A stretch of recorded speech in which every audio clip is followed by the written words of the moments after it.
วัสดีค่ะทุกๆคนยินดีต้อนรับเข้าสู่ช่องมามันซ่าทีวีค่ะวันนี้นะแม่จะมีนิทานมาเล่าให้เพื่อนๆฟังกันนะคะมาเข้าเรื่องกันเลยดีกว่าค่ะเรื่องนี้มีชื่อว่าสุลต่านหมาแก่ชาวนาคนหนึ่งเลี้ยงหมาอยู่ตัวหนึ่งชื่อสุลต่านในเวลานี้สุลต่านมันเริ่มแก่แล้วและฟันที่แข็งแรงของมันก็แทบไม่เหลือในปากร่างกายของมันก็ไม่ได้ขยับว่องไวเหมือนอย่างที่เคยวันหนึ่งชาวนายืนคุยกับภรรยาหน้าประตูบ้านว่าพรุ่งนี้ผมตั้งใจจะยิงเจ้าสุลต่านมันจะฆ่ามันให้ตายซะเลยเพราะว่ามันน่ะไม่มีประโยชน์กับพวกเราอีกแล้วภรรยาของเขาซึ่งรู้สึกสงสารหมาที่ซื่อสัตย์ของเธอจึงตอบสามีไปว่ามันรับใช้เรามายาวนานและซื่อสัตย์มากเราควรจะมอบสิ่งดีๆให้แก่มันเอ๊ะอะไรเธอพูดว่าอะไรนะชาวนานั้นกล่าวต่อไปอีกว่าคุณน่ะใจอ่อนเกินไปมันไม่มีฟันเหลืออยู่ในปากแล้วและไม่มีขโมยคนไหนจะกลัวมันอีกแล้วมันจะต้องออกไปพระเจ้าบนสวรรค์น่ะคงมีอาหารดีๆสำหรับเลี้ยงมันอยู่แล้วล่ะสุลต่านหมาแก่ที่น่าสงสารซึ่งนอนเหยียดตัวอยู่กลางแดดได้ไม่ไกลมันได้ยินทุกอย่างและเสียใจที่พรุ่งนี้เป็นวันสุดท้ายของมั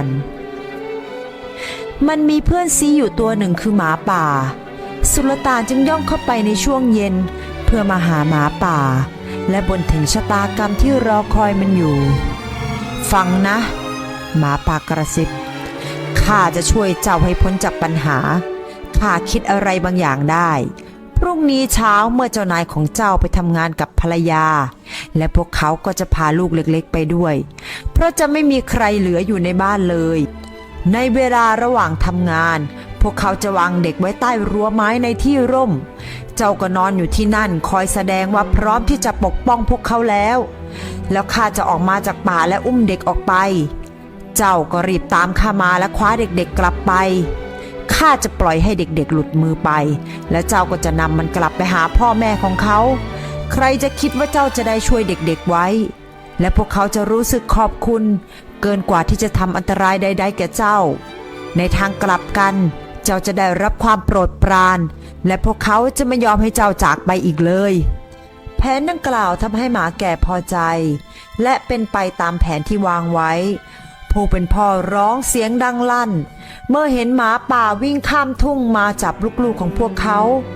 แต่เมื่อสุลต่านหมาแก่นำเด็กๆกลับมาให้เขาก็เต็มไปด้วยความยินดีและลูกหัวของมันและพูดว่าแกไม่บาดเจ็บใช่ไหม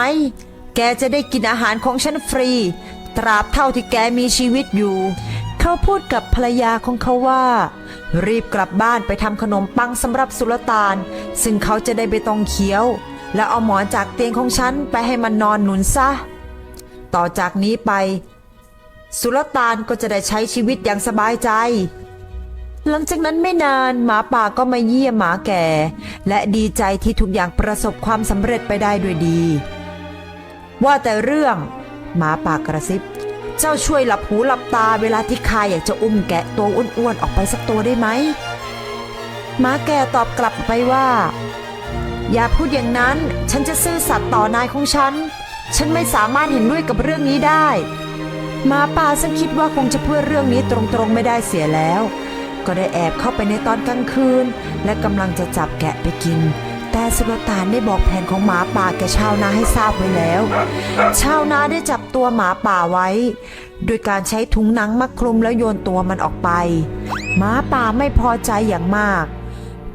ต่อว่าหมาแก่ด้วยถ้อยคำที่รุนแรงและพูดต่ออีกว่า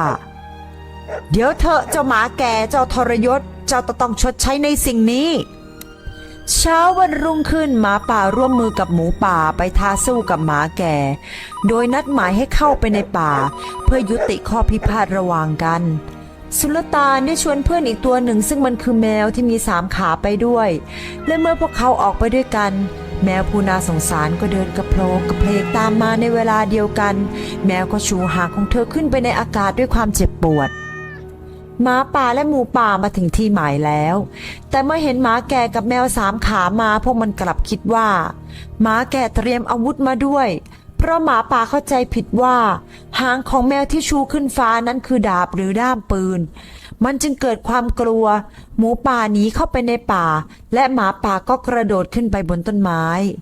เมื่อหมาและแมวมาถึงก็สงสัยว่าไม่มีใคร อย่างไรก็ตามหมูป่าไม่สามารถซ่อนตัวได้ทั้งหมด